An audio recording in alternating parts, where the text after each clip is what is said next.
All right, just before the break, we were trying to catch up with Principal Dawn Crowie from Garlandale High School in the Cape Flats as part of our focus on education in the time of COVID-19. Principal Crowie, before we were rudely interrupted by the network that doesn't want us to speak, you were outlining just some of the challenges that you faced as lockdown hit South Africa.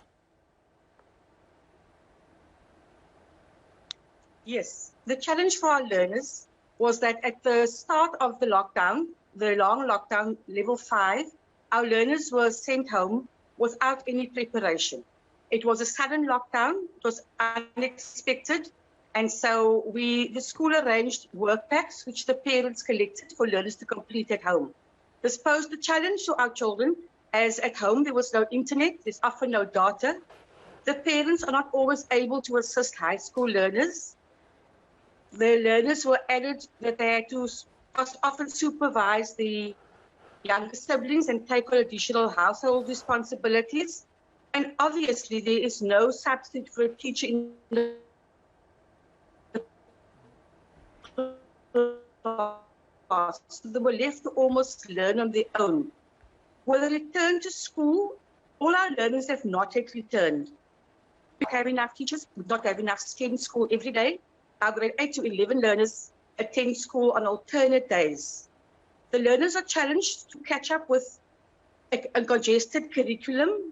Added to that, they have to catch up on the work lost out last year. They have to do additional work at home without teacher support.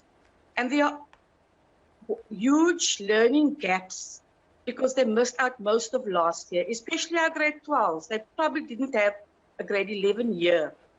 And so they bear the brunt of this congested curriculum. They bear the brunt of lack of resources. And then added to that, they were already in a pressurized household or a pressurized community. And so the anxiety levels are huge. We've had an increase in learners who've had to see psychologists and counselors. We've had a number of learners who have had suicidal thoughts. And the pressures are just mounting all the time as the year goes on. It's also added that there are often learners who have to spend 10 days out of school in isolation. And so the learners have had a challenging